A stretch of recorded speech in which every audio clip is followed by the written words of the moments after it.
morning.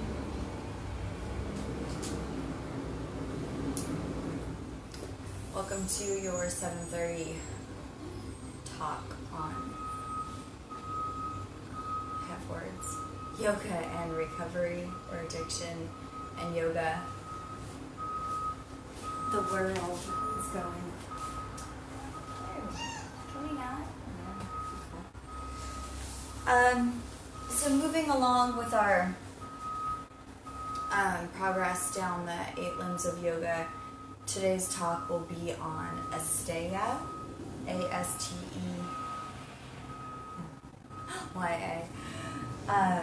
coffee.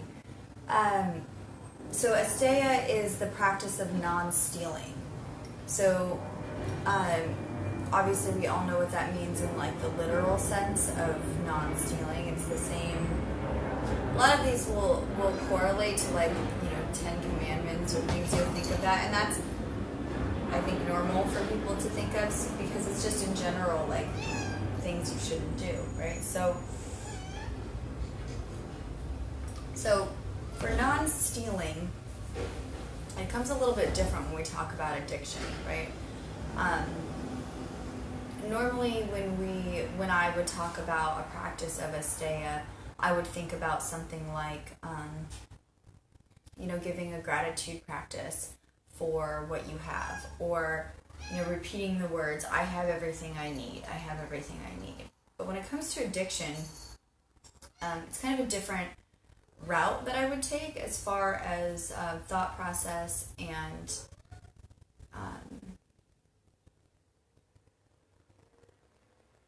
like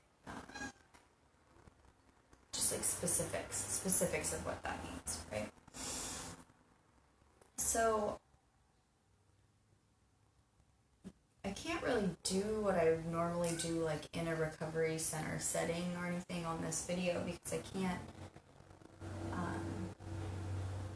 can't see you and I can't talk to you and have you have feedback with me. So I'm going to give you the activity to do. And what I think would be cool is either if anyone's interested, you can comment and maybe we can set up like a Zoom call or something where we could actually do it together. Or I can show you how to do the activity and then you can have someone in your house do it with you. If you don't have anyone in your house, there's a way to go through it by yourself. It's just not quite as like flowy. So I'll show you what I mean. For the practice of Asetya, when it comes to recovery, just take a piece of paper, a chart, a board, whatever you have, and you're going to make yourself 3 columns. This is a good exercise just to do on its own. You don't necessarily have to do the whole meditation with it. You can just do this part, and it does make you think, but meditation, guided meditation part is kind of nice also. So, I know you probably can't see this, but so 3 columns, right? I know they're crooked. In the first column, and this is about times in your life when you're drinking or using or gambling or whatever your addiction is, okay? So in the first column, things I stole from other people.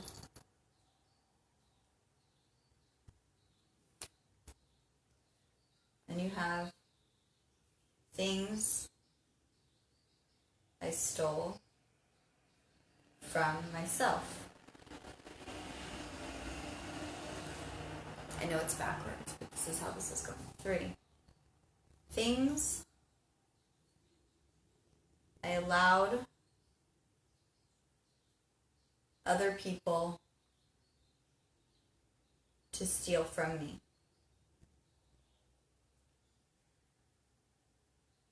And again, as I say in all of the videos, this is not something that was taught to me, and I am not a doctor, and I am not an addiction counselor.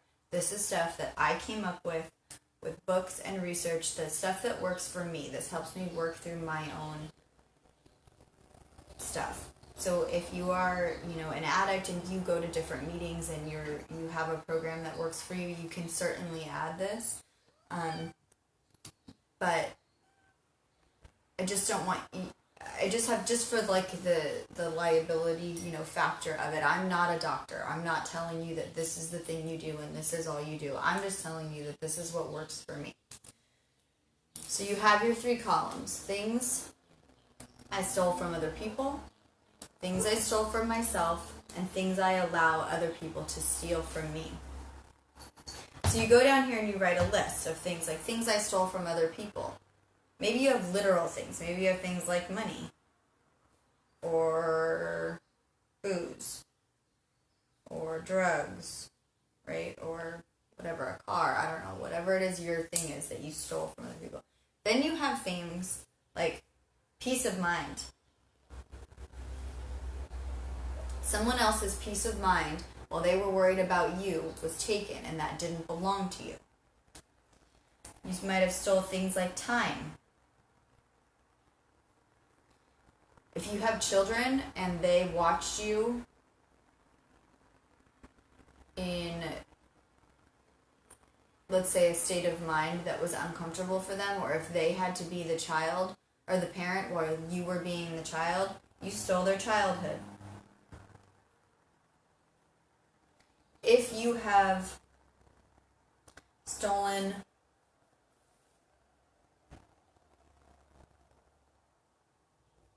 anything, think a little more right now, but anything else that you can think of, what you stole from other people. I'm sure that everyone has their own list, right? So you'll have to go through, think about the people in your life. Think about all the people in your life, all of the time that you were using or drinking, and what happened here. Then you have things I stole from myself. Oh, that's easy. Same thing. Money. Those mornings when you wake up and don't know where your money went. Peace of mind. Time. Sanity. You can see how easy that is, right? Things you stole from yourself. It's very simple to go through. And the last one is a little bit harder sometimes for people because you have to really be real here. Things I allowed other people to steal from me. So let's say that you're in a relationship with someone and you drink all the time because they're not the kind of partner that you know in your heart that you deserve, right? So you drink all the time to make up for that. So that's you allowing that. Nobody makes you stay with someone. You have to stay. But you do. So things I allowed other people to steal from me. My sense of worth. How about that?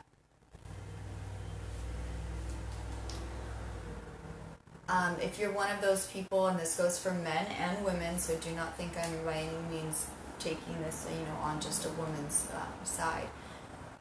If you're one of those people who goes out, gets drunk, does drugs, whatever, and then allows other people to have their choice of what happens with your body, maybe you put that there. My physical safety. That could be sex, that could be abuse, that could be, whatever it means to you. What else do you allow people to steal from you during this time? Right? Like if you're hanging out with a bunch of people and they're addicts as well and they're stealing money from you and you know it but you don't care because you guys are all fucked up all the time, maybe money goes there. I don't know. This is just an exercise, okay? So Asetya. Asetya is the practice of non-stealing. So if you want to remember these, right? Asetya, stay. Not to steal. It stays where it's supposed to be. So the meditation that goes with this is you go through this list.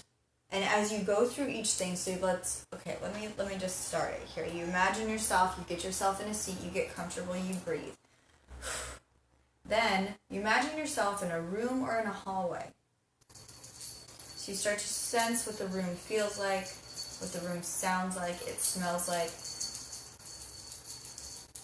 And then you see this box. You envision this box down at your feet.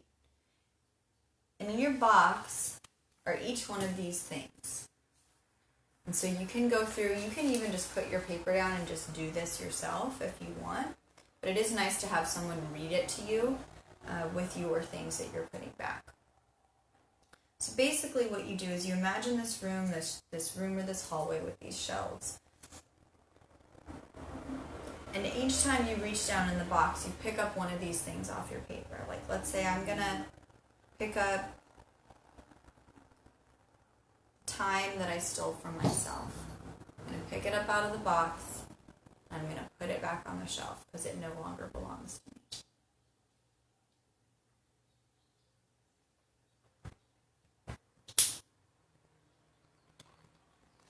I'm going to take out of the box, so the thing I allow for people to steal from me, if I say my physical safety, right? I'm going to take up out of the box that lack of control for my own physical safety, and I'm going to put it back on the shelf because that no longer belongs to me. I am in control.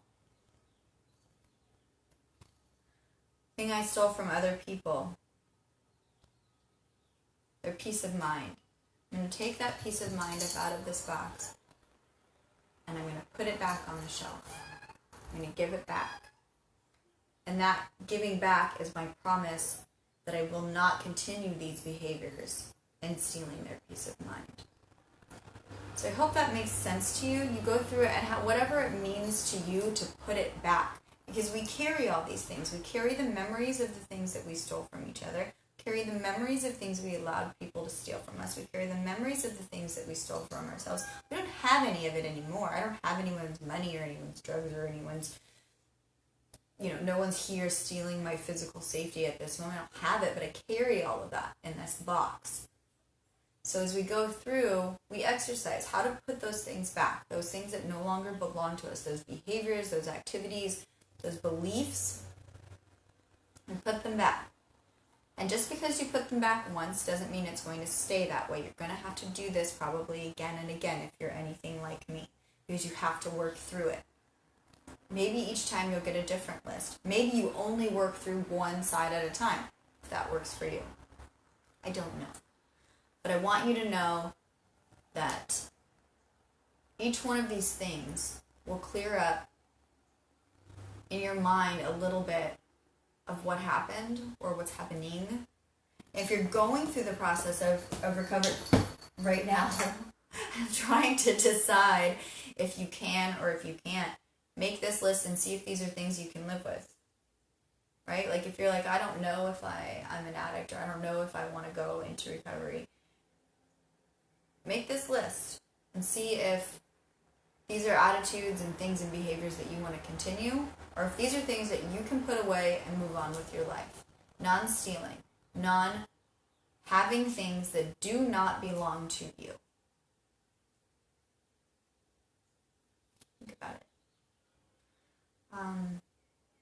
If you have questions, or if you would like to do like a Zoom call or a meeting call of some kind and like go through these exercises together, I would be more than happy to do that. Just let me know. Also, just as a heads up, I did see someone post yesterday about Zoom meetings for AA. So if you're not sure about that, or if that is your jam and you want to join, that is out there. I think that's it for today.